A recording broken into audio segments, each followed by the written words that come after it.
Quelle joie nous avons d'être dans la présence du Seigneur. Amen. D'être ensemble, la famille de Dieu ce matin. On va continuer à bénir le nom du Seigneur ce matin. Alléluia.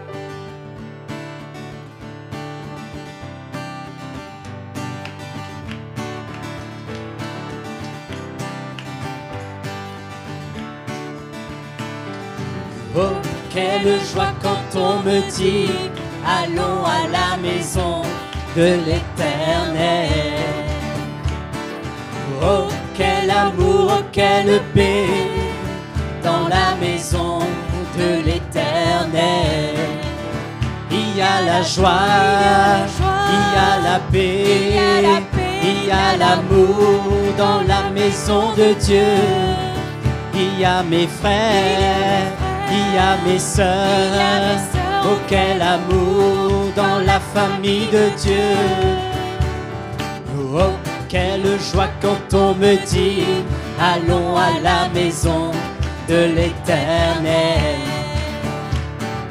Oh, quel amour, oh, quelle paix dans la maison de l'Éternel.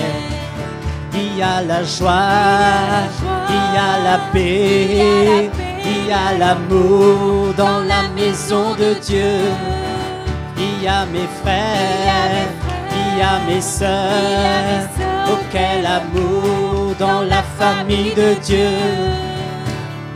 Oh, qu'il est doux et agréable pour les frères de demeurer ensemble. Oh, quel doux et agréable pour les sœurs de demeurer ensemble. Il y a la joie, il y a la paix, il y a l'amour dans la maison de Dieu. Il y a mes frères, il y a mes sœurs. Oh, quel amour dans la famille de Dieu. Il y a la joie, il y a la paix, il y a l'amour dans la maison de Dieu. Il y a mes frères, il y a mes sœurs. Oh, quel amour dans la famille de Dieu. Oh, quelle joie quand on me dit allons à la maison de l'Éternel. Oh, quel amour, oh, quelle paix dans la maison de l'Éternel. Dans ta maison, ô Éternel. Dans ta maison, ô Éternel. Oh, quelle joie.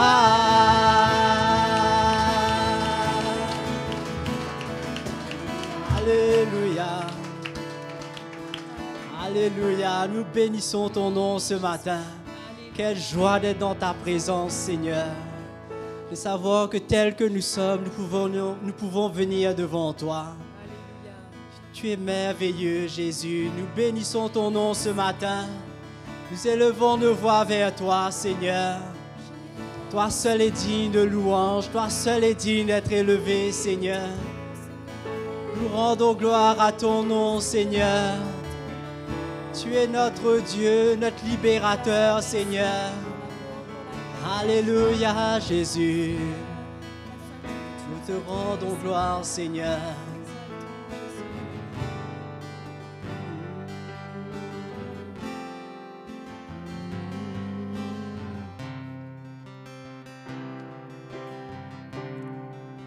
Dieu de gloire,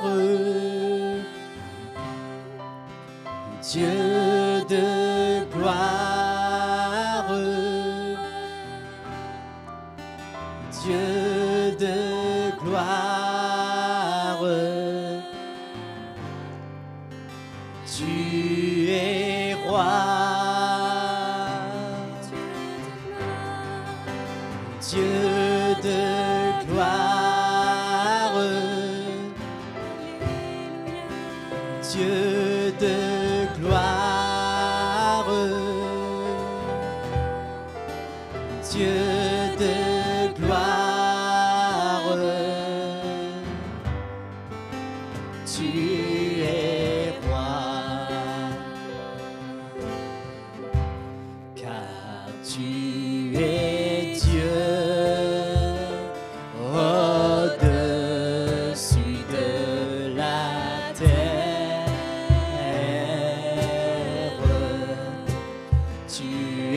établis ton trône dans les cieux,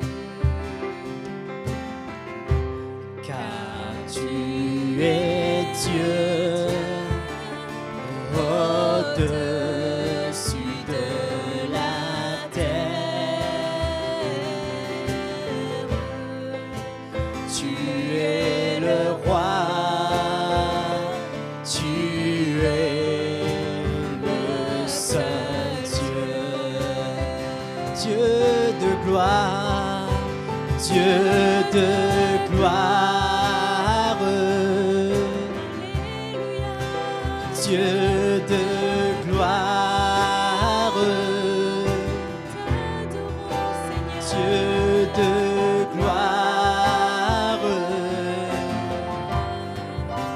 tu es roi, Dieu de gloire, Dieu de gloire, Dieu de gloire,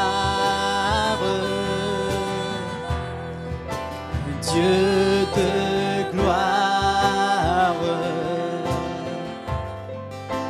tu es roi, tu es Dieu, car tu es Dieu au-dessus de la terre. Tu établis ton trône dans les cieux, car tu es Dieu au-dessus de la terre. Tu es le roi, tu es le seul Dieu. Nous t'adorons, nous t'adorons,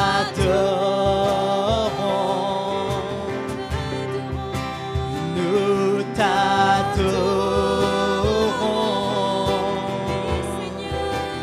nous t'adorons, oh Seigneur, nous t'exaltons Jésus, nous t'exaltons, nous t'exaltons, nous t'exaltons, oh Seigneur, Dieu de gloire, Dieu de gloire, Dieu de gloire, Dieu de gloire, tu es roi, Dieu de gloire, Dieu de gloire, Dieu de gloire, Dieu de gloire, tu es roi.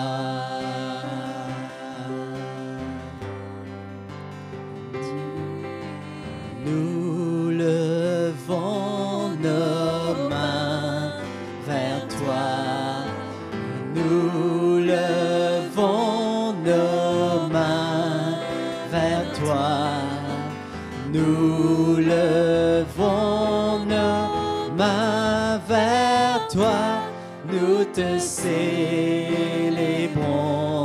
Seigneur. Nous levons nos mains, nous levons nos mains vers toi, nous levons nos mains vers toi, nous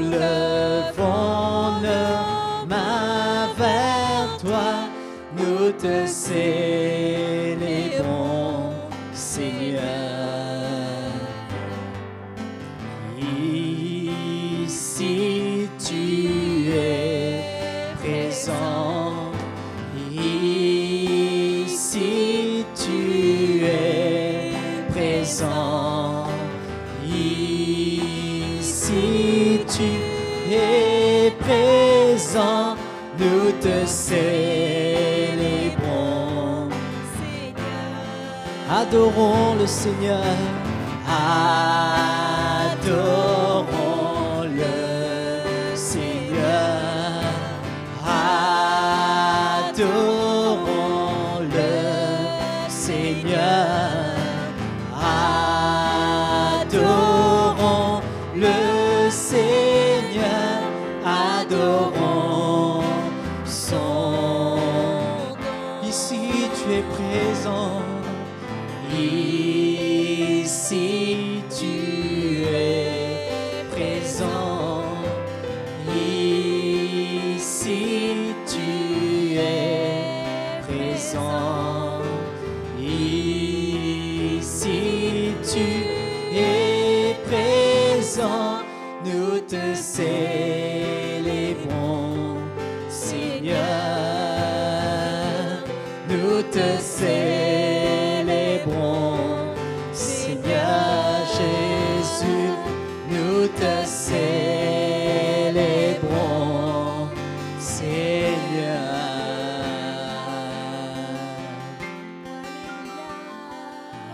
Alléluia. Te rendons gloire, Seigneur. Combien tu es présent au milieu de nous ce matin, Seigneur. Nous ne voulons pas, Seigneur, nous priver de ta présence. Et combien tu es là. Tu es rempli de miséricorde, Seigneur. Ton amour est là. Ta bonté est là dans ce lieu, Seigneur. Combien tu veux toucher la vie de chacun d'entre nous. Tu veux relever la tête de ceux qui sont découragés. Tu veux guérir les cœurs de ceux qui sont brisés, Seigneur, blessés. Comment tu nous appelles à venir avec foi dans ta présence. À croire que tu es notre Dieu. À croire que sur cette croix, tu as pris nos péchés. Et qu'on n'a pas besoin de marcher dans la condamnation. On n'a pas besoin de marcher écrasé par le poids de la vie. Et comment c'est toi notre justice. C'est toi qui nous permets de rentrer dans la présence du Dieu vivant, Jésus. Et comment ce matin, nous voulons venir devant toi avec foi, avec une soif dans nos cœurs de te rencontrer, une soif que tu visites nos vies, une soif que tu touches nos cœurs, que tu nous changes. Seigneur, nous levons nos mains vers toi. Nous voulons reconnaître que tu es là, que tu habites dans nos cœurs, Seigneur, et que tu es notre Dieu. Tu es celui qui nous secourt. Tu es celui qui nous libère, Seigneur. Et ce matin, nous voulons venir dans ta présence, Seigneur. Nous voulons demeurer auprès de toi, Seigneur. C'est dans ta présence que nous voulons demeurer, Jésus. Tu es là ce matin, Seigneur.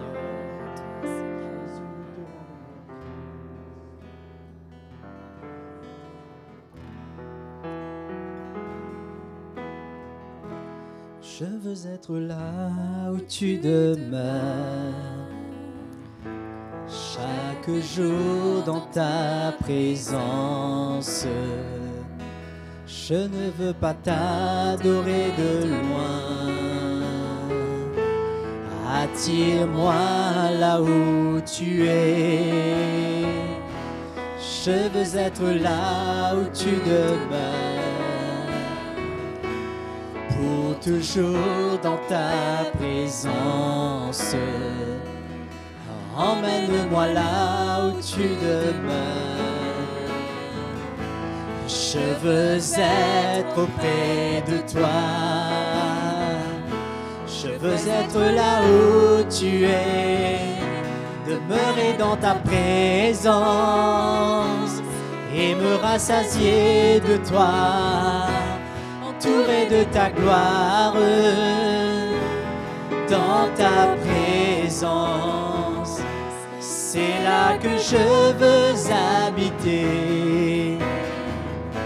Je veux demeurer, je veux demeurer avec toi.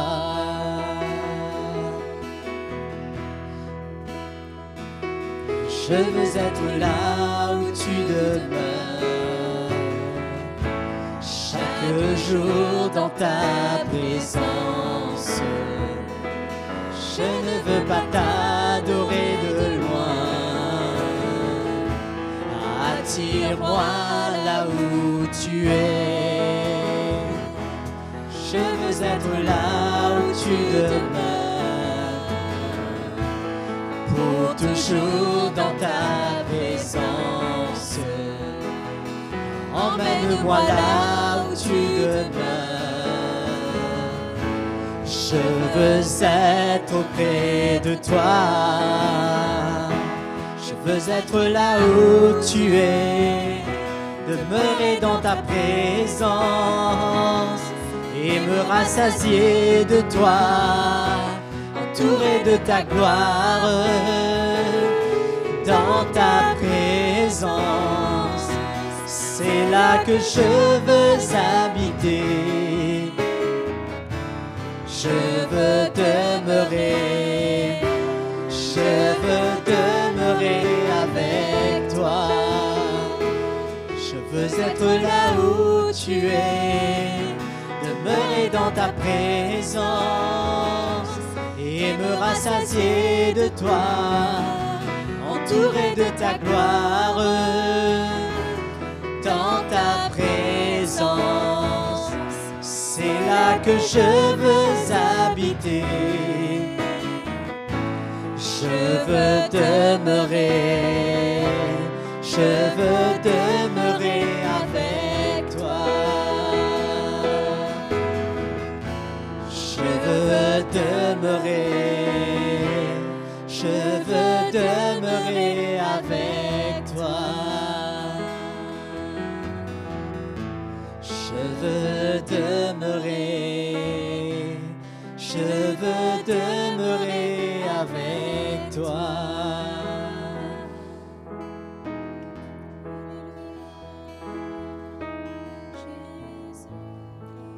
Alléluia, Jésus. Nous voulons demeurer avec toi, Seigneur.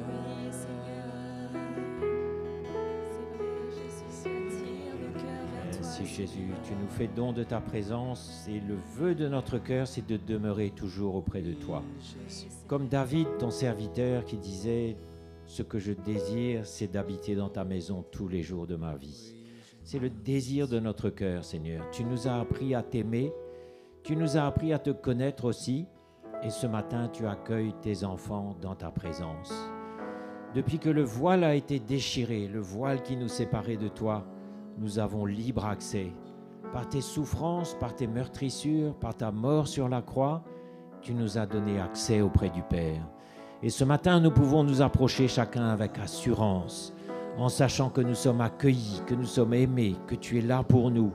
Quelle merveille, Seigneur, nous voulons te célébrer et te bénir ce matin. Merci de nous accueillir comme nous sommes, imparfaits, avec encore tellement de faiblesses et de manques, mais tu nous accueilles, tu nous aimes ce matin. Mes frères et sœurs, on peut se réjouir vraiment de ce privilège qu'on ne mesure pas, de pouvoir accéder au trône de Dieu ce matin encore. Approchons-nous avec assurance du trône de la grâce pour être secourus dans nos faiblesses. Approchons-nous ce matin, qu'on soit bien, qu'on ne soit pas bien, qu'on ait des problèmes, qu'on n'en ait pas. Approchons-nous avec assurance ce matin, car Jésus nous accueille et veut nous faire du bien. Célébrons-le, élevons nos voix vers lui, élevons nos cœurs, nos louanges vers Jésus. Il nous aime, il nous connaît, il nous accueille ce matin. Tu règnes, Jésus, au milieu des louanges de ton peuple. Jésus, tu es merveilleux, tu es grand, couronné de gloire, élevé au-dessus de tout. Jésus, merci, tu es merveilleux. Alléluia.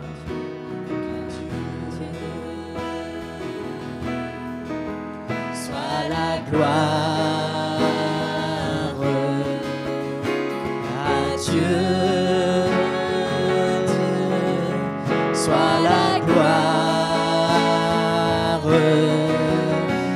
à Dieu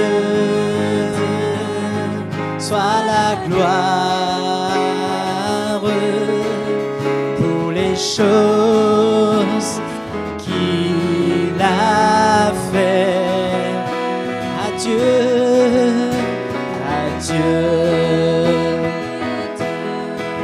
soit la gloire. À Dieu soit la gloire. À Dieu soit la gloire pour les choses qu'il a fait par son sang, par son sang. Il m'a sauvé par sa puissance. Il m'a relevé. À Dieu soit la gloire pour les choses qu'il a fait. À Dieu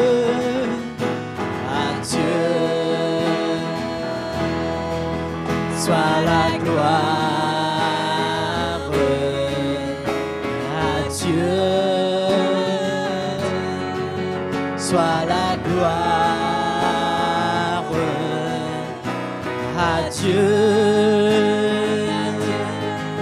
soit la gloire pour les choses qu'il a fait par son sang, par son sang. Il m'a sauvé par sa puissance. Il m'a relevé. À Dieu soit la gloire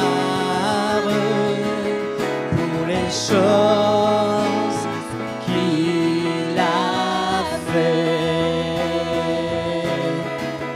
pour les choses qu'il a fait, pour les choses qu'il va faire, pour les choses qu'il va faire.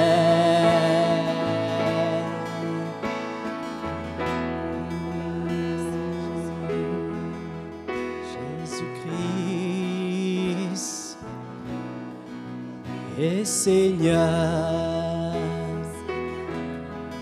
Il est sorti du tombeau, il est Seigneur.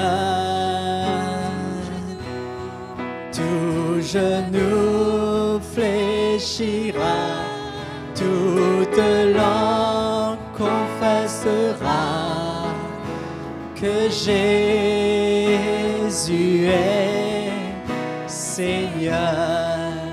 Jésus-Christ, Jésus-Christ est Seigneur. Il est sorti du tombeau, il est Seigneur. Tout genou fléchira, toute langue confessera que Jésus est Seigneur, que Jésus est Seigneur.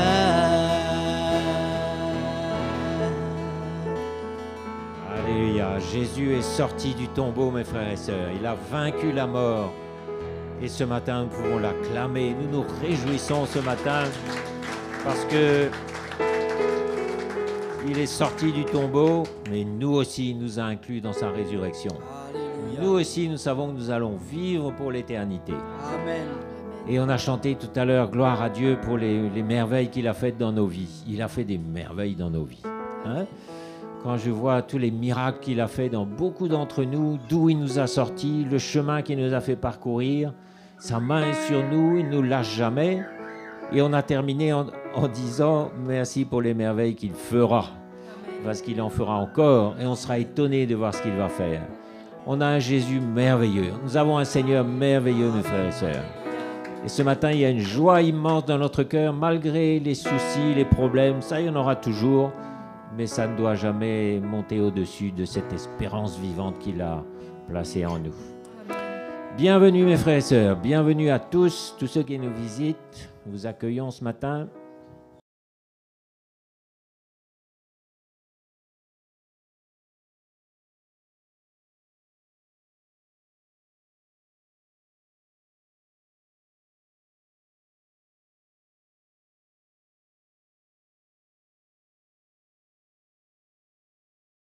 Ce matin, on va ouvrir dans la première épître aux Corinthiens et on va passer un petit peu de temps dans cette épître-là et vous allez voir ce qui se dégage dans le début. Vous savez, les jours derniers, je me disais, mais parmi nous, ici, dans l'Église, nous sommes tous quelque part faibles. L'un a des douleurs tout le temps, l'autre est un peu malade, l'autre a des problèmes de ceci, l'autre des problèmes de cela. On dirait qu'il n'y a absolument personne qui soit exempt de problèmes, bien, en parfaite santé. Et puis finalement, je me disais, mais finalement, c'est ça la condition du chrétien, c'est que la puissance de Dieu se manifeste dans nos faiblesses. Et je voudrais passer un peu de temps sur ce thème ce matin, parce que nous avons besoin de bien le vivre et de bien le comprendre. Parce que quand on comprend ce que c'est que la faiblesse de l'homme, au regard de l'Évangile, sous la lumière de l'Évangile, ben on le vit très bien, exactement comme les apôtres ont appris à le vivre, alors que quand on ne comprend pas, souvent on voit ça comme un échec.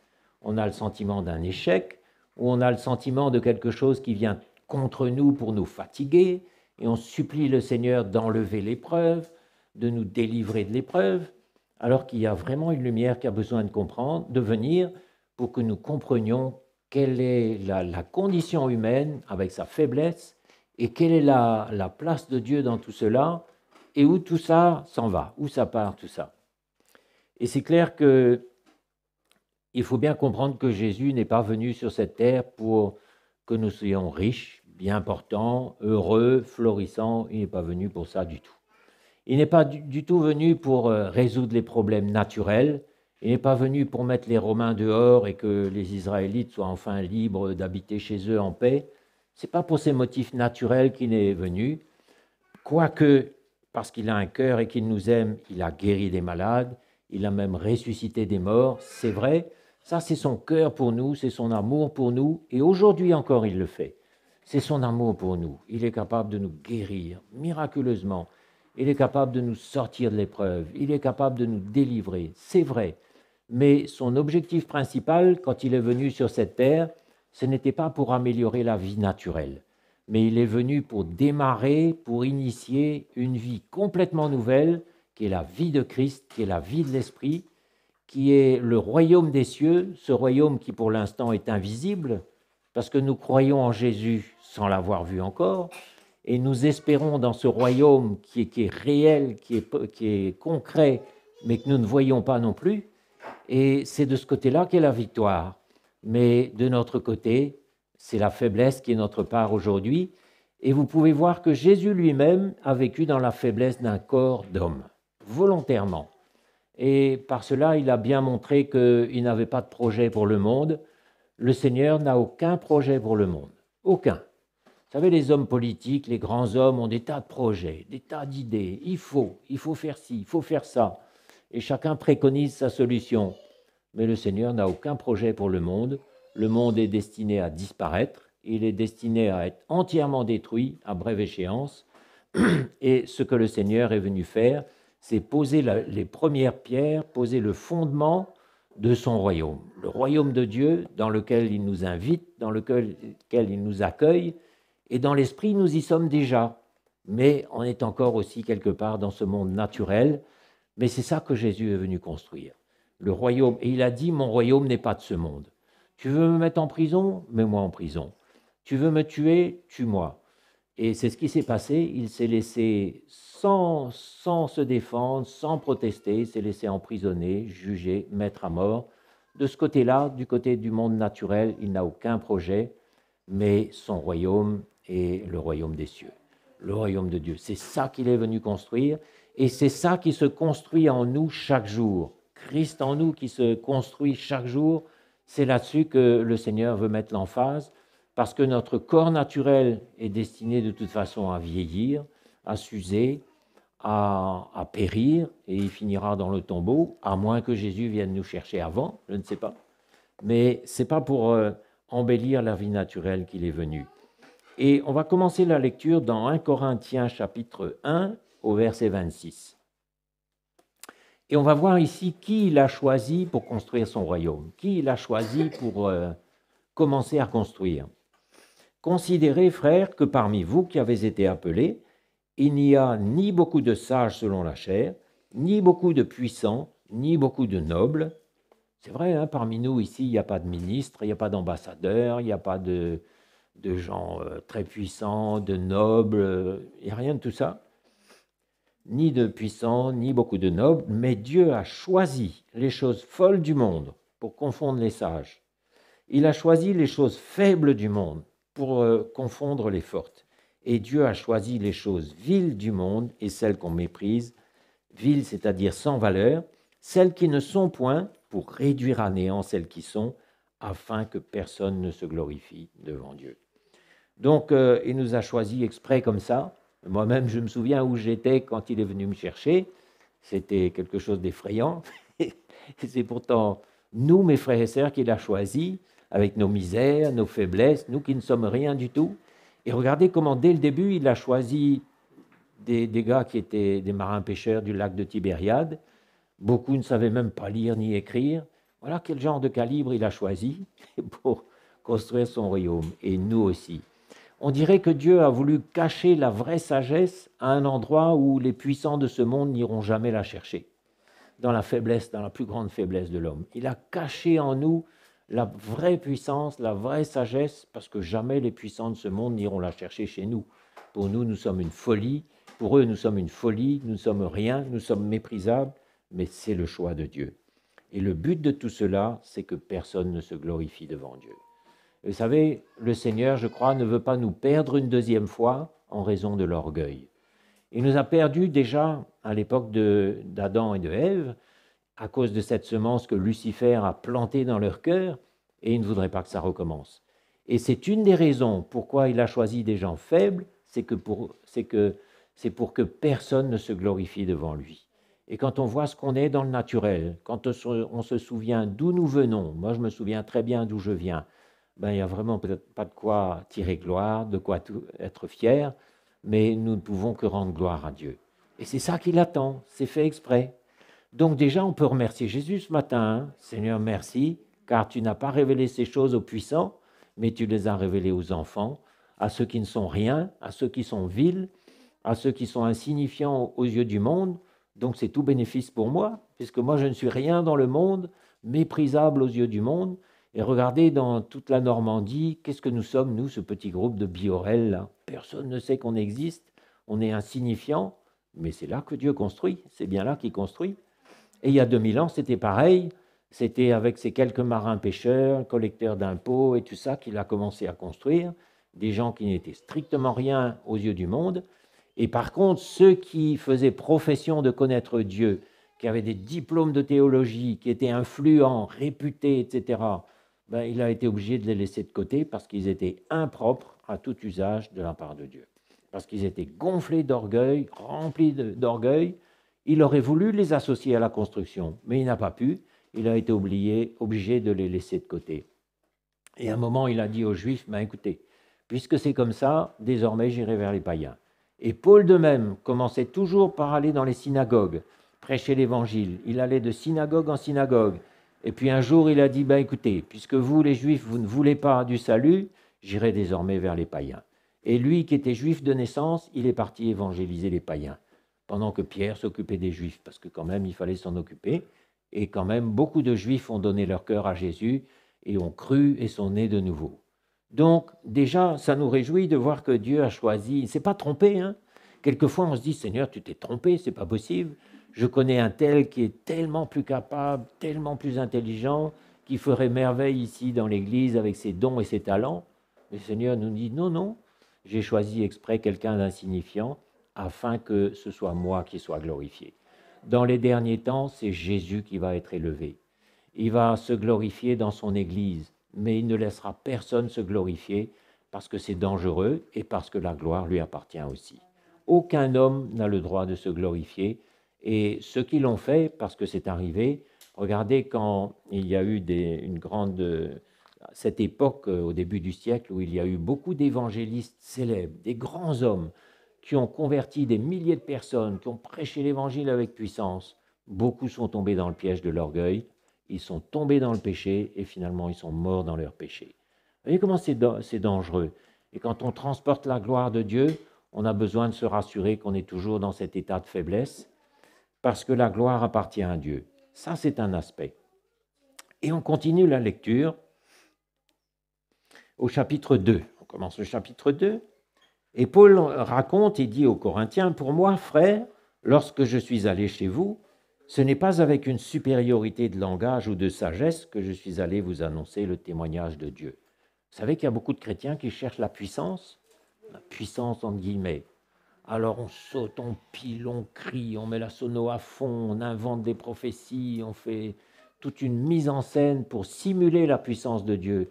Mais tout ça n'est que gesticulation et la présence de Dieu n'est absolument pas dedans. Mais nous savons quelle est la vraie puissance de Dieu, c'est celle qui transforme notre cœur, celle qui nous donne un cœur nouveau, celle qui forme en nous la patience, l'humilité, la persévérance, l'aptitude à supporter les souffrances. C'est ça que Jésus, c'est là que la puissance de Dieu travaille. C'est dans ce travail-là qu'il est, c'est dans cette œuvre-là qu'il est. Et Paul ici rappelle clairement, il dit « Moi-même, j'étais auprès de vous dans un état de faiblesse, de crainte et de grand tremblement. » Extraordinaire, hein? Saul de Tarse, c'était autrefois le grand homme, réputé, diplômé de théologie, élève de Gamaliel, craint parmi tout le monde. C'était un grand bonhomme, hein, cultivé, juif de naissance, citoyen romain. C'était quelqu'un de grand, mais le Seigneur l'a abaissé plus bas que terre en le précipitant du bas de son cheval. Ça doit nous parler, tout ça, pour bien nous montrer que l'aptitude humaine, non seulement ça ne sert à rien, mais ça gêne. Donc, si je suis diplômé, riche, etc., ben, ça va servir, mais à condition que ça s'abaisse bien comme il faut et que Jésus prenne la première place. Hein? Et il dit donc, j'étais dans un état de faiblesse, de crainte et de grand tremblement. C'est incroyable quand même. Hein? Et je sais que les hommes qui nous apportent l'Évangile, toute l'équipe apostolique, je sais que quand ils apportent l'Évangile, ils sont tout tremblants aussi dans leur cœur. Ça, je peux vous dire, parce qu'ils ont la crainte de Dieu, parce qu'ils savent qui ils sont et où est Dieu. Ils savent très bien qu'ils ne sont rien par eux-mêmes, et eux aussi nous apportent l'Évangile en tremblant, parce qu'ils ont la crainte de Dieu. Et les frères m'ont dit autrefois, ils m'ont dit, tu sais, tu es timide, tu n'as pas beaucoup d'assurance en toi-même, mais tant mieux.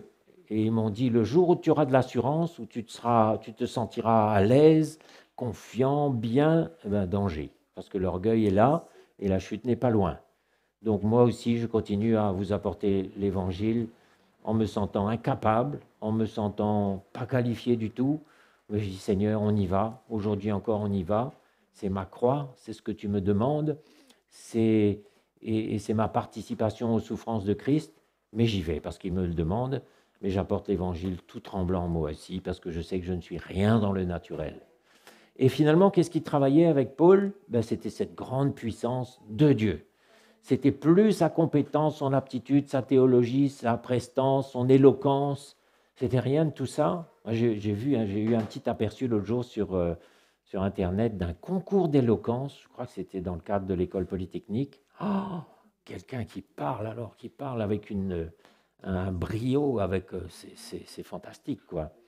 Mais nous, nous apportons l'Évangile en écorchant le français, on ne s'exprime pas très bien, c'est pas très bien emballé, mais ce que l'on désire, c'est que ce soit la puissance de Dieu qui travaille à travers un cœur brisé et qui sait qu'il n'est rien pour lui-même. C'est ça qui doit se passer. Et pour Paul, c'était comme ça, un état de faiblesse, de crainte et de grand tremblement. Et ma parole et ma prédication ne reposaient pas sur les discours persuasifs de la sagesse, ça s'appuyait plus du tout sur ça, mais sur une démonstration d'esprit et de puissance, afin que votre foi soit fondée non sur la sagesse des hommes, mais sur la puissance de Dieu. Alors imaginez que je vienne devant vous ce matin avec ma culture, que je vous parle de Platon, de Socrate et de tout ça, avec ma culture bourgeoise et tout ça. Qu'est-ce que je vous apporterai? Ben, je vous apporterai moi-même, et avec ça, vous n'iriez pas loin. Mais Dieu a mis devant nous des hommes brisés, des hommes qui ont vu leur misère, qui ont bien compris qu'ils ne sont rien du tout, et ce qui travaille, c'est la puissance de Dieu à travers nos vies. Et c'est comme ça que ça doit se passer. Et vous voyez comment c'était déjà comme ça que ça se passait à l'époque de Paul. Et il reconnaît ça, hein, et je suis sûr qu'il se dit « Oh là là, j'étais complètement à côté de la plaque autrefois, avec mes diplômes, avec mon assurance charnelle, complètement à côté de la plaque. Et là, maintenant, il réalise que c'est une grâce d'être tout tremblant, faible, manquant d'assurance. C'est un cadeau, c'est une grâce. Et là, il voit la vie de Christ qui travaille. Il voit les vies qui sont changées. Et vous êtes d'accord avec moi que quand l'Évangile vient, ça percute nos cœurs, ça travaille nos cœurs, jusqu'au malaise même, parce que quand ça travaille, ça remue des choses au fond de notre cœur, on ne sait pas trop ce que le Seigneur fait, ça nous expose, ça nous travaille. Si c'était un discours de la sagesse humaine, ça ne ferait pas tout ça, ça resterait là. Oh, super, ah oui, c'est intéressant, c'est brillant, c'est bien ce qu'il nous explique là.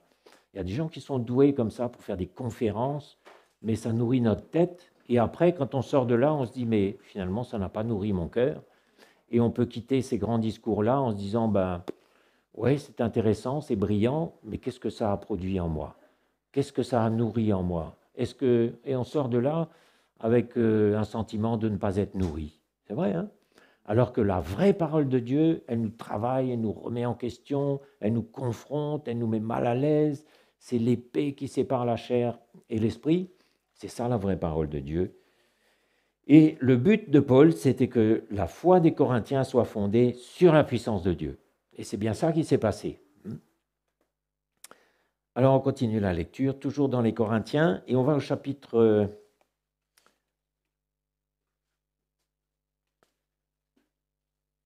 On va dans 2 Corinthiens, chapitre 4, verset 7.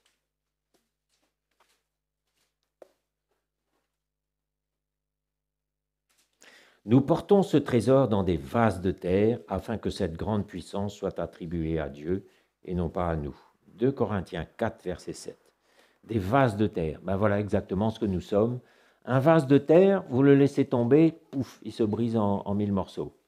Un vase de terre, quand vous le regardez, c'est pas joli, hein, c'est pas très joli, c'est de la terre, c'est grossier, c'est pas fini, pas peint, pas décoré. Ben ça, c'est nos vies, dans le naturel. Parce que si on pouvait voir dans l'esprit ce qui se passe, c'est complètement autre chose. Donc nous sommes des vases de terre, et un vase de terre, c'est fragile. Il suffit de le laisser tomber, et il se brise en 1000 morceaux. Et c'est bon de se rappeler que nous sommes des vases de terre, parce que quand on a compris ça, on est vraiment décomplexé, libéré, parce qu'on ne cherche plus à produire quelque chose, on ne cherche plus à fabriquer quelque chose, mais on sait que c'est le Seigneur qui travaille. Moi, ça me repose beaucoup. Vous savez que c'est un grand repos de savoir que ce n'est pas moi qui travaille, là, c'est Jésus. Ah, c'est reposant, hein? Dire, écoute, Seigneur, moi, je suis incapable, je ne peux rien faire par moi-même, je ne peux rien faire sans toi, mais j'ai la foi que tu vas faire. Je viens, je partage, et je sais que le Seigneur travaille. C'est reposant, hein? Parce qu'imaginez qu'on soit obligé tous les dimanches, tous les jeudis, tous les mardis, de faire une espèce de show où il faut être brillant, où il faut être comme un orateur, ce serait épuisant, hein? Et vous savez qu'il y a beaucoup de pasteurs qui sont dans cet état. Ils sont secs à l'intérieur d'eux parce qu'ils ne sont pas renouvelés et ils sont dans un état de sécheresse parce que c'est eux qui fabriquent. Ils fabriquent.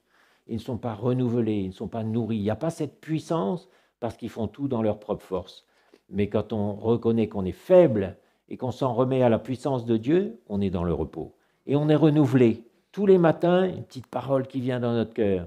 Tous les dimanches, il y a un thème qui vient dans notre cœur. On se dit, voilà ce qu'il faut partager, voilà ce qu'on a besoin d'entendre, voilà dans quelle direction. Parce qu'imaginez un peu, des hommes comme les frères de Maurice et de La Réunion qui prêchent l'Évangile 3 ou 4 fois par semaine. Et à un moment, on se dit, mais c'est fini, j'ai plus rien à prêcher, j'ai tout dit.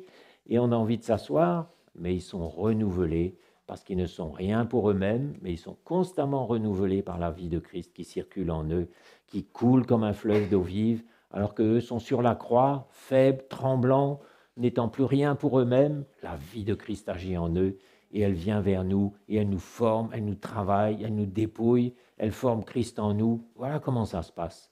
La puissance de Dieu dans la faiblesse de l'homme.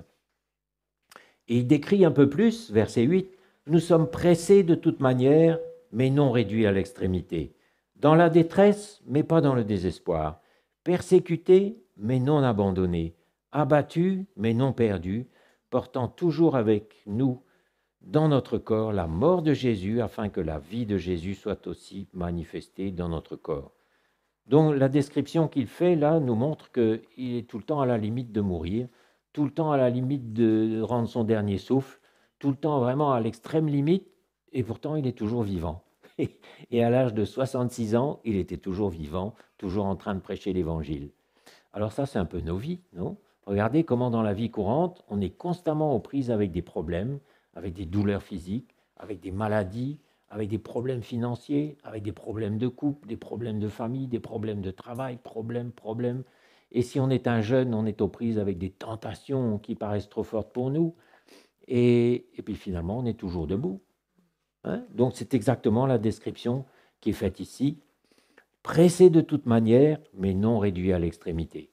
Et ça, c'est la vie du chrétien, mes frères et sœurs. Et souvent, on a l'impression que ça y est, c'est fini. Ça y est, on est disqualifié, peut-être même qu'on est tombé déjà, tellement on est faible, on a été tenté, on est tombé, mais c'est là même que la puissance de Dieu s'accomplit. Et moi, je vois beaucoup de jeunes, par exemple, qui ont été tentés d'une façon extraordinaire, qui ont chuté 15 fois, 20 fois, qui ont été faibles comme tout. Mais les jeunes sont faibles, ils sont tentés, mais ils sont toujours là aujourd'hui. Et quelques-uns d'entre eux ont grandi, et ils sont mariés, ils sont diacres, diaconesses dans l'Église maintenant, et ils prêchent l'Évangile. Qu'est-ce qui s'est passé? Dans leur faiblesse, la puissance de Dieu s'est manifestée, et c'est Jésus qui est glorifié dans leur vie. C'est incroyable, hein? Parce qu'un jeune, on se dit, c'est cuit, quoi. Avec toutes les tentations qu'il y a dans le monde aujourd'hui, avec Internet, les collègues de l'école, les collègues de la fac, dans le naturel, on ne miserait pas un centime sur eux, hein? C'est cuit. Mais le Seigneur a sa main sur eux.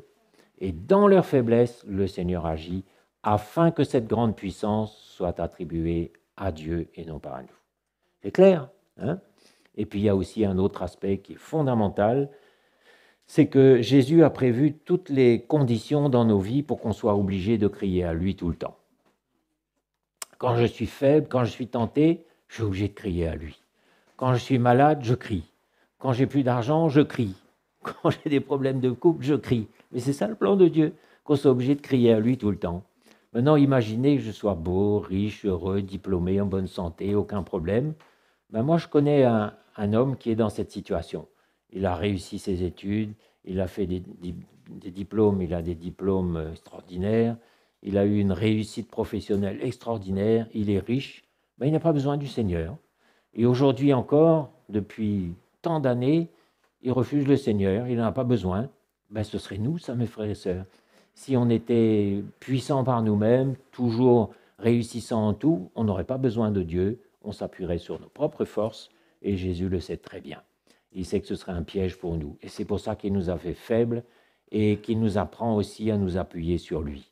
Vous savez que quand on prend l'habitude de s'appuyer sur lui, c'est comme un réflexe. On dit, tiens, la semaine dernière, j'ai eu tel problème, j'ai crié à Dieu, il m'a délivré. Donc aujourd'hui, je vais faire pareil. Et il va me délivrer encore. Et c'est comme ça que la foi grandit. C'est comme ça qu'on crie à lui constamment, parce qu'on est obligé, on n'a pas d'autre solution. L'autre solution, c'est de dire, je me retire pour me perdre. Mais ce n'est pas une solution, ça, c'est une fuite. Mais vous voyez comment le Seigneur travaille? Il a aménagé toutes les conditions dans notre vie, toutes les épreuves. Il a permis tout un lot de difficultés, d'épreuves, de tentations, de faiblesses, pour qu'on soit obligé de crier à lui constamment. Et ça, c'est la recette du succès. Si tu cries à lui tout le temps, il sera tout le temps avec toi. Ta grâce va se manifester tout le temps et le succès est garanti.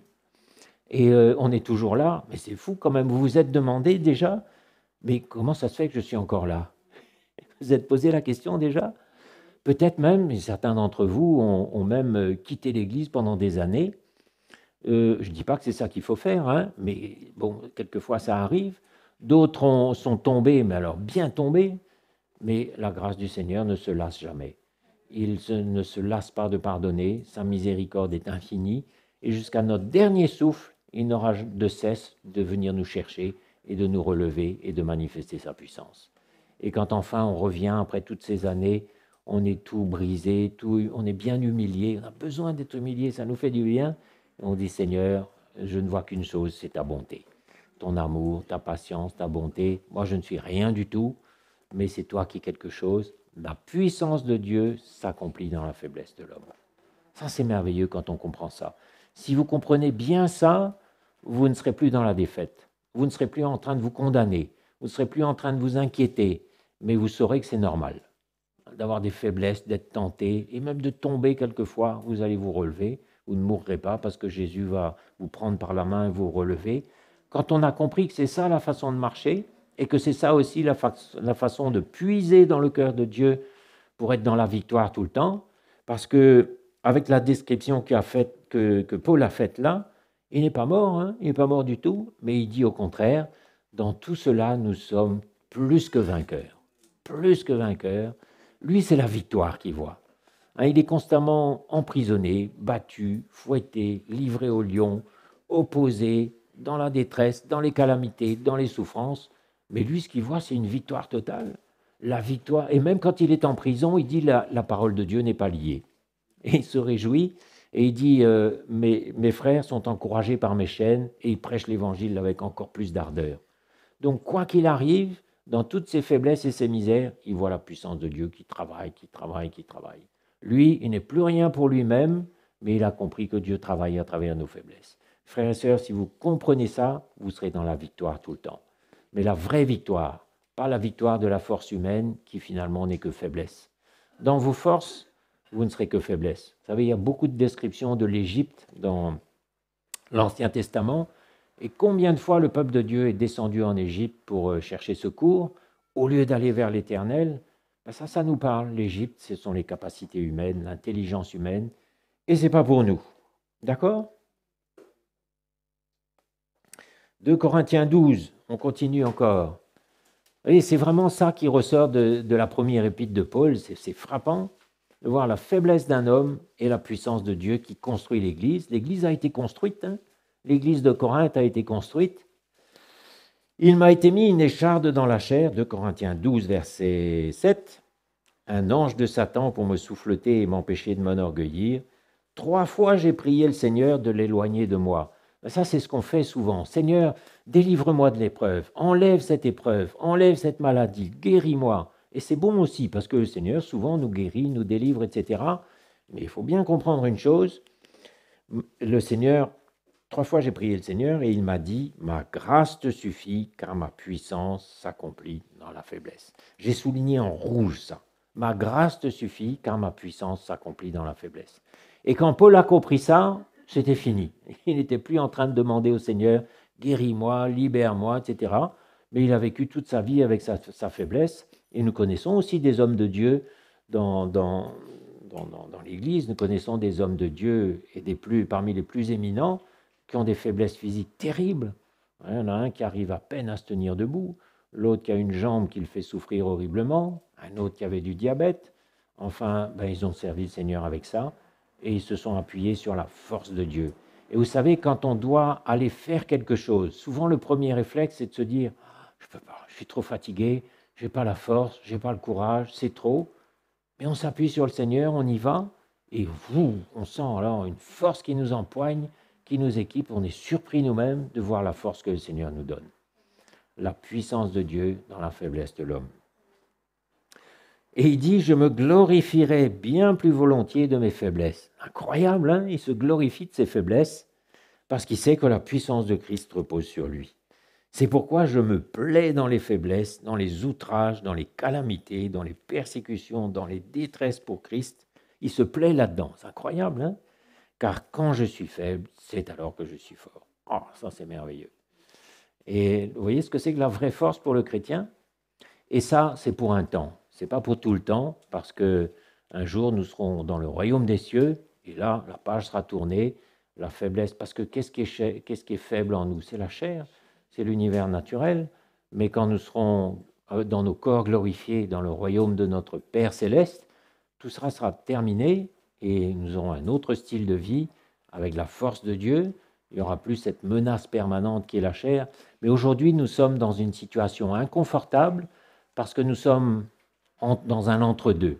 Nous sommes encore un peu dans la vie naturelle, dans la vie de la chair. Forcément, on habite dans un corps de chair. On est encore un peu dans cette vie naturelle. Et en même temps, on est déjà dans la vie de l'esprit parce que le Seigneur a mis son esprit en nous. Il nous a déjà fait asseoir avec lui dans les lieux célestes. Et nous avons cette vie de l'esprit en nous. Donc nous sommes dans une période de recouvrement où les deux sont présents en même temps dans nos vies. Et ça, c'est pas confortable. C'est un peu comme une belle maison où il y a deux occupants et les deux veulent absolument prendre toute la place. La chair et l'esprit. C'est ça pour nous, hein? Et il faut que l'un ait la peau de l'autre, parce qu'il n'y a pas de la place pour deux. Hein? Et ce qui doit se passer, c'est que l'esprit doit remporter une victoire totale sur la chair.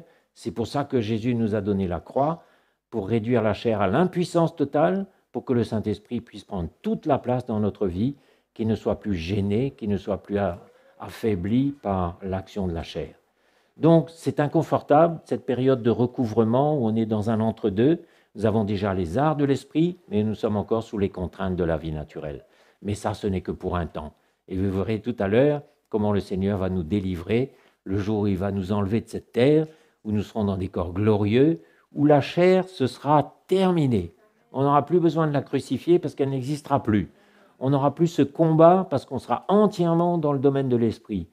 C'est pour ça, c'est dans ce sens que nous allons, et c'est pour ça que ça vaut la peine de supporter pour un temps, de la bonne façon, les faiblesses qui sont notre lot quotidien.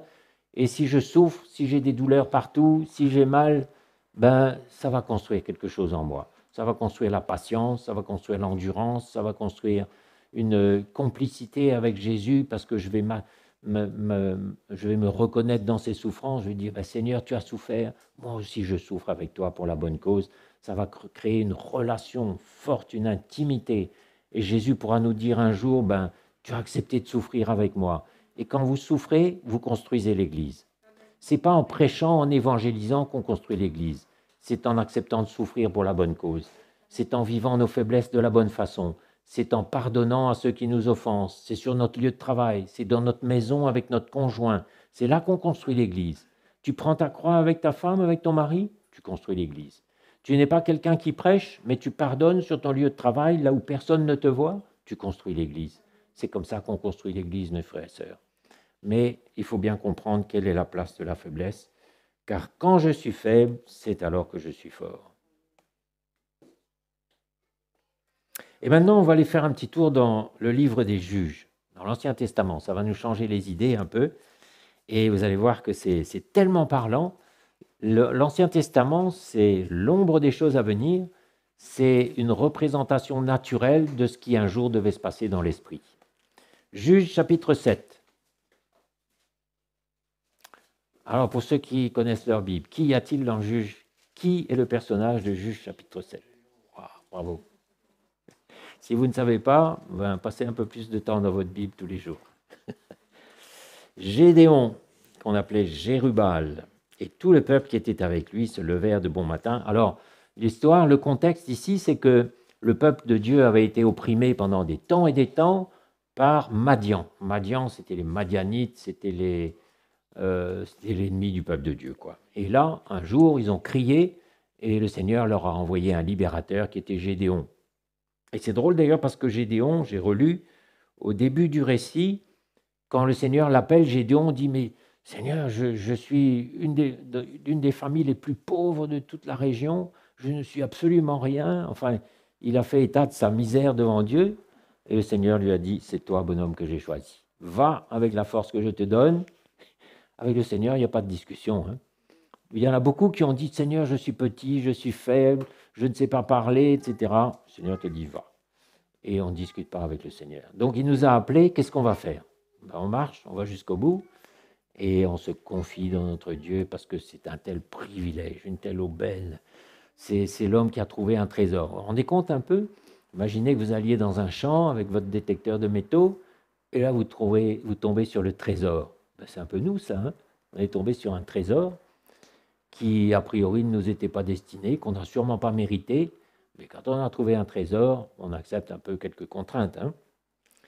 Alors l'Éternel dit à Gédéon, verset 2, « Le peuple que tu as avec toi est trop nombreux pour que je livre Madian entre ses mains. » Ils étaient 32 000 hommes. J'ai relu un peu l'histoire parce que Gédéon, bien que appelé de Dieu et sachant que Dieu était avec lui, il s'est dit, on va lever une armée. Tout de suite, il voit les moyens naturels, c'est comme nous. Hein.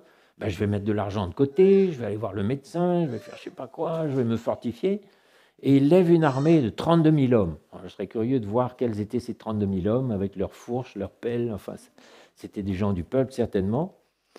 Et le Seigneur lui dit, le peuple que tu as avec toi est trop nombreux pour que je livre Madian entre ses mains. Il pourrait en tirer gloire contre moi et dire, c'est ma main qui m'a délivré. Vous voyez, tout de suite le Seigneur voit, non, pas les moyens humains. Ce n'est pas par la force, ni par la puissance, mais c'est par mon esprit, dit le Seigneur dans le prophète. Et publie donc ceci aux oreilles du peuple, que celui qui est craintif et qui a peur s'en retourne et s'éloigne de la montagne de Galaad. 22 000 hommes parmi les 32 000 s'en retournèrent et il en resta 10 000. Incroyable, hein? Le Seigneur en est 22 000 hommes là. Et l'Éternel dit à Gédéon, c'est pas fini, le peuple est encore trop nombreux. Aïe, aïe, aïe. Fais-les descendre vers l'eau, et là j'en ferai le triage. Alors il y a l'histoire de ceux qui lapent et ceux qui se mettent à genoux, etc., peu importe.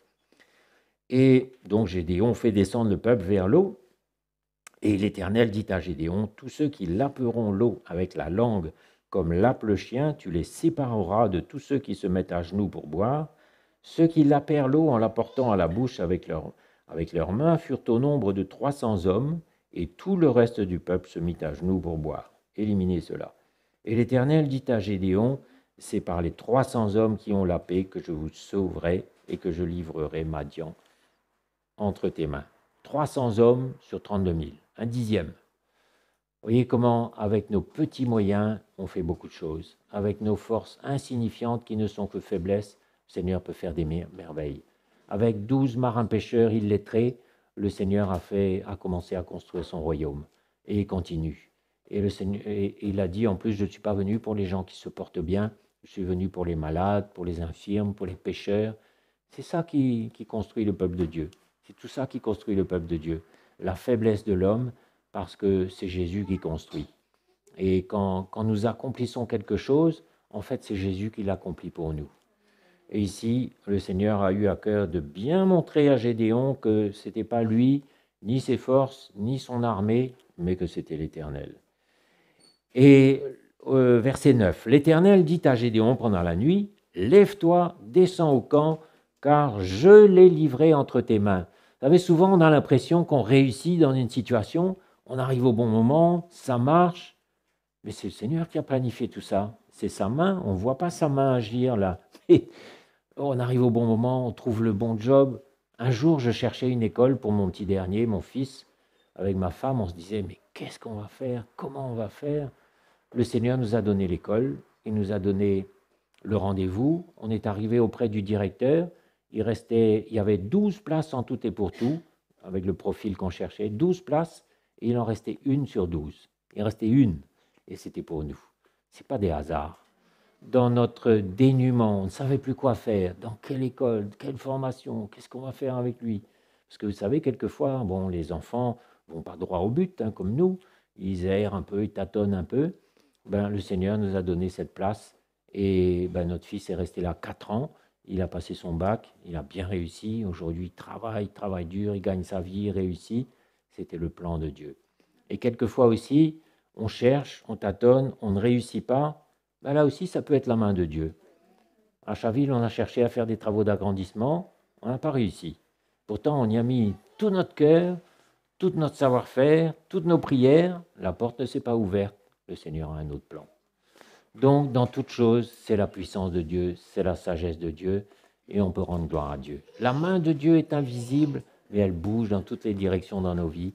C'est lui qui construit, c'est lui qui agit, c'est lui qui ouvre des portes, c'est lui qui ferme des portes. Mais il faut le reconnaître et se laisser conduire docilement, et ne pas s'imaginer que avec nos connaissances, avec notre culture, on va réussir. Laissez ça de côté. Hein? Et en plus, là, le Seigneur lui donne la stratégie. Il lui dit, ben voilà ce que tu vas faire. Tu vas descendre dans le camp ennemi. Alors Gédéon a peur. Le Seigneur fait exprès d'organiser des situations où on n'est pas brillant, on tremble, on a peur.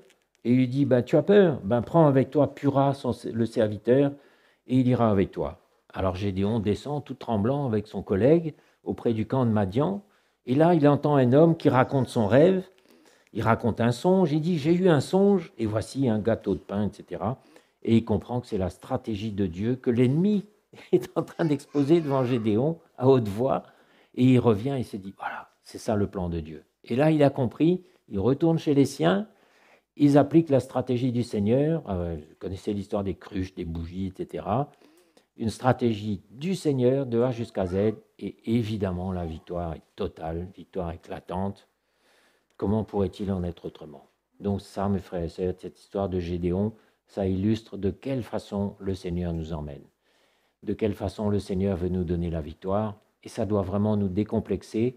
Je suis petit, je suis insignifiant, je ne suis pas grand-chose, merveilleux. C'est l'occasion de voir la puissance de Dieu se manifester. J'ai aucune capacité, c'est l'occasion de voir la puissance de Dieu se manifester. J'ai beaucoup de capacités, ben ça va servir aussi. Si je suis dans la bonne attitude de cœur, si je mets mon intelligence au service du royaume de Dieu, en comprenant bien que ce n'est pas la fin de tout, ce n'est pas le principal, mais quand nous mettons notre intelligence au service du Seigneur, c'est très utile, très efficace, et il faut aussi des gens intelligents dans le royaume de Dieu. Mais le tout, c'est de savoir que c'est le Seigneur qui met en marche tout ça, qui orchestre tout ça. C'est lui le chef d'orchestre. Hein? Donc c'est beau cette histoire de Gédéon. Et il y a plein d'histoires comme ça dans la Bible.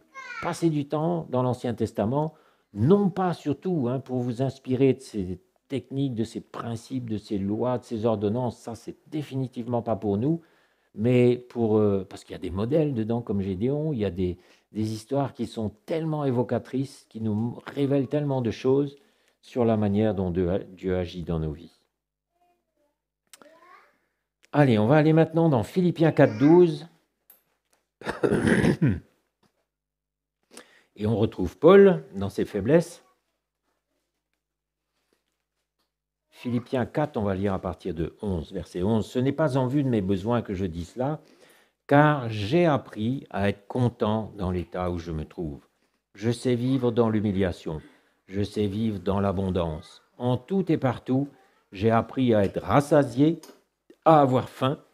J'ai appris à être dans l'abondance et à être dans la disette. Je puis tout par celui qui me fortifie. » Souligné en rouge. Dans ma Bible, c'est souligné en rouge. Je puis tout par celui qui me fortifie. Donc je suis un jeune tenté, je puis tout par celui qui me fortifie. Je suis quelqu'un d'un peu plus âgé, avec toutes sortes de tentations, de faiblesses, il y a des tas de faiblesses dans ma vie. Tu peux tout par la grâce qui te fortifie. Ça, c'est vraiment la recette pour marcher avec le Seigneur. Hein? Cependant, il dit, vous avez bien fait de prendre part à ma détresse. Ça, c'est vraiment une lumière qui nous vient. Et puis finalement, on va aller lire, pour terminer, un peu concernant la résurrection. Parce que vous allez me dire, la faiblesse, mais il y a un jour où on ne sera plus faible. Hein, il y a un jour où la vie de résurrection va se manifester pleinement en nous. Parce que nous qui avons à cœur de mourir à nous-mêmes, de renoncer à nous-mêmes, la vie de Christ se forme en nous. Pour l'instant, elle est invisible. Je sais que la vie de Christ est dans le cœur de ma sœur. Elle est là. C'est la gloire de Dieu, mais je ne la vois pas. Mais un jour, elle sera visible. C'est le jour où nous serons vus tels que nous sommes vraiment. Pour l'instant, ce que nous serons n'a pas encore été manifesté. Quand je vois l'aspect naturel de vos vies. Ce que vous êtes vraiment n'a pas encore été manifesté. Mais imaginez le jour où ça va être manifesté, où nous serons dans nos corps glorieux, nous serons dans la gloire de Dieu, nous serons comme Jésus, là on se dira, ah ouais, ça valait la peine de souffrir, ça valait la peine de supporter toutes ces faiblesses, parce que voilà le produit fini. Si vous acceptez, que vous comprenez bien la mort, les souffrances, la faiblesse, ben vous aurez cette récompense extraordinaire qui est pour bientôt, c'est pour bientôt. Ainsi en est-il de la résurrection des morts, parce que si nous sommes morts avec Jésus, nous sommes ressuscités avec lui aussi. Le corps est semé corruptible, il ressuscite incorruptible. Ah, il est semé méprisable, il ressuscite glorieux.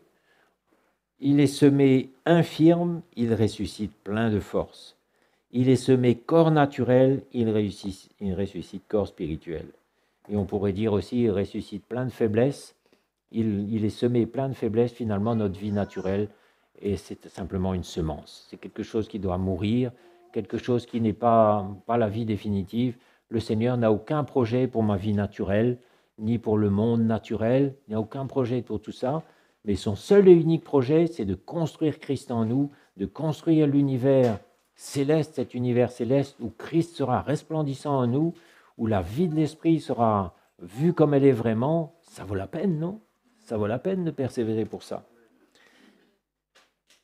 Donc, ben voilà pourquoi nous travaillons. Et il nous dit, la chair et le sang ne peuvent pas hériter le royaume de Dieu, et la corruption n'hérite pas l'incorruptibilité. Donc, je crois que c'est clair.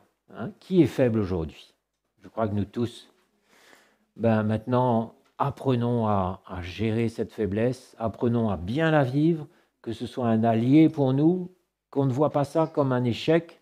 Et les jeunes, par exemple, ne voyez pas vos faiblesses comme un échec, mais voyez-les au contraire comme quelque chose de normal et comme une opportunité aussi de vous tourner vers Dieu et de voir la vraie puissance se manifester, la vraie puissance de Dieu se manifester dans vos vies. Et pour nous, la vraie victoire, comme on l'a dit il y a quelques dimanches, la vraie victoire, c'est la vie de Christ qui triomphe de tout. Aujourd'hui, je sers le Seigneur depuis 30 ans, et j'ai eu tellement de faiblesses que j'aurais pu tomber 1000 fois et ne jamais me relever, mais je suis toujours là. Voilà la puissance de Dieu. Et vous aussi, vous auriez pu ne pas être là, mais vous êtes toujours là. Donc la grâce de Dieu travaille. Elle pardonne les péchés, elle pardonne les faiblesses. Le Seigneur n'a que faire avec nos faiblesses. Au contraire, il les laisse subsister, je crois, pendant quelque temps pour nous humilier. On a besoin, hein ? Paul avait son écharpe, moi j'ai peut-être une faiblesse. Ben, c'est ça mon écharpe, c'est cette faiblesse qui est là. Toujours je retombe là-dedans, toujours c'est là. Ben, c'est fait pour t'humilier, pour que tu ne tires pas gloire de ta foi, que tu ne puisses pas dire « moi je suis un super chrétien, je suis au top ». On a besoin d'être humilié, préservé de l'orgueil, que le pied de l'orgueil ne t'atteigne pas, il est écrit. Parce que l'orgueil, c'est le piège qui pourrait nous atteindre. Donc, celui qui est faible aujourd'hui, qui se réjouisse parce qu'il est fort en Jésus. Hein ? Et ce matin, on va prier que le Seigneur emmène vraiment une lumière dans notre cœur et une foi aussi, parce que notre foi va grandir. Celui qui crie tout le temps, c'est extraordinaire de voir que les chrétiens qui grandissent le plus sont ceux qui ont le plus de problèmes. Souvent. Ça me frappe. Moi, j'ai vu une sœur à Chaville qui était vraiment, je me disais, mais là, c'est mission impossible, quoi. Problème, hein, des problèmes énormes, loin de chez elle. Et aujourd'hui, elle est parmi les responsables. Elle sert le Seigneur dans une dimension vraiment extraordinaire. Le Seigneur lui a donné une place élevée.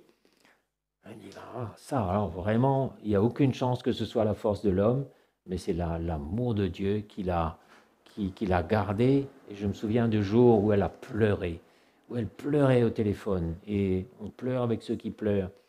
Et souvent, je me disais, bon, ben, je vais prier avec toi. Je ne dis pas que je priais 100 fois. Non, j'avais la foi. Mais il y a des fois où on se dit, là, vraiment, c'est costaud. Hein ? Mais la grâce de Dieu, au fil des années, sur le long terme, a fait une œuvre magnifique. Et aujourd'hui, elle est dans une position élevée. Et elle continue avec ses problème après problème, parce que ça n'arrête jamais. Et la dernière fois encore, je me suis dit, ah non, ça recommence. Mais ça n'arrêtera jamais, et ça va nous garder humbles et nous garder au pied du Seigneur. Ce matin, nous sommes au pied de Jésus, c'est lui notre force, c'est lui notre soutien, et nous ne sommes rien. Ça va ? C'est bon ? Allez, on va remercier Jésus alors. Maintenant, on va dire comme Paul, je me réjouis dans mes faiblesses. Je me glorifie dans mes faiblesses, parce que c'est Jésus qui va être vu, c'est sa puissance qui va être manifestée, c'est tout ce que nous désirons. Donc allons remercier Jésus ce matin de nous avoir fait comme nous sommes. Amen. Je suis ce que je suis par la grâce de Dieu. Hein? Et on va le remercier parce que sa main est sur nous, et 7 fois le juste tombe, 7 fois l'Éternel le relève. Ça aussi c'est écrit dans les Proverbes. Seigneur, merci pour ta bonté envers nous. Merci pour ta révélation qui vient vers nous encore ce matin. Et nous voulons pleinement accepter, Seigneur, que tu as choisi ceux qui ne sont rien aux yeux du monde, que tu as choisi des êtres faibles et que c'est là-dedans que tu manifestes ta puissance. Sois glorifié dans nos vies, Seigneur. Sois glorifié dans ta maison. Sois élevé dans nos vies, Seigneur, ce matin. Merci, Jésus. Allons remercier Jésus ce matin de toutes les faiblesses de nos vies.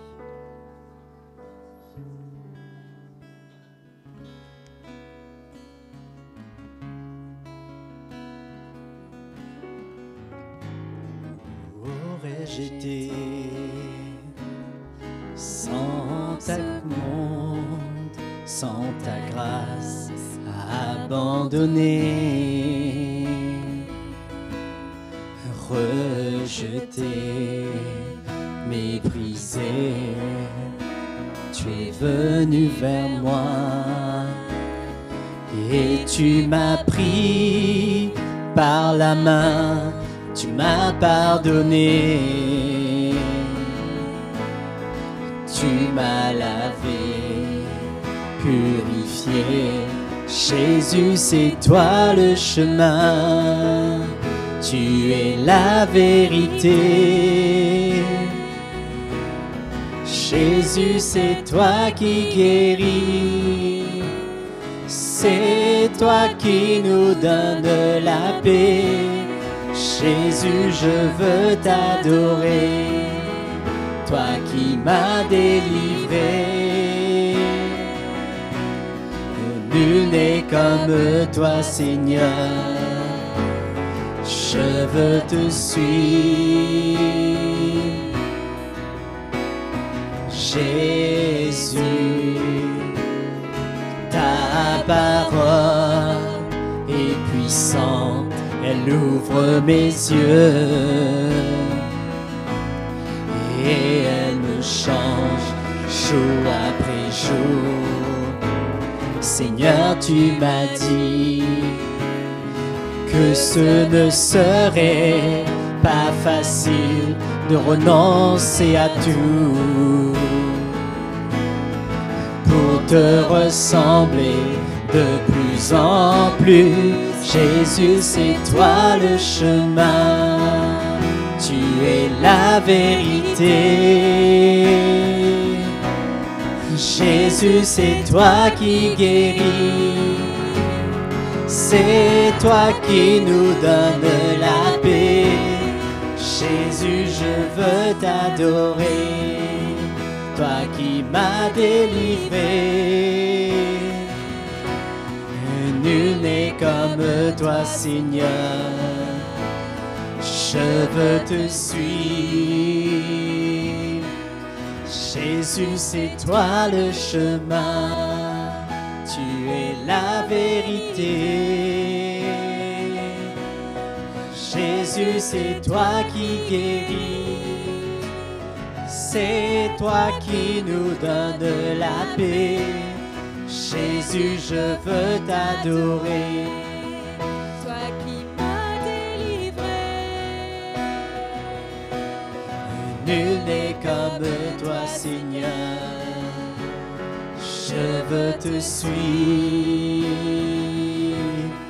Nul n'est comme toi, Seigneur, je veux te suivre. Nul n'est comme toi, Seigneur, je veux te suivre.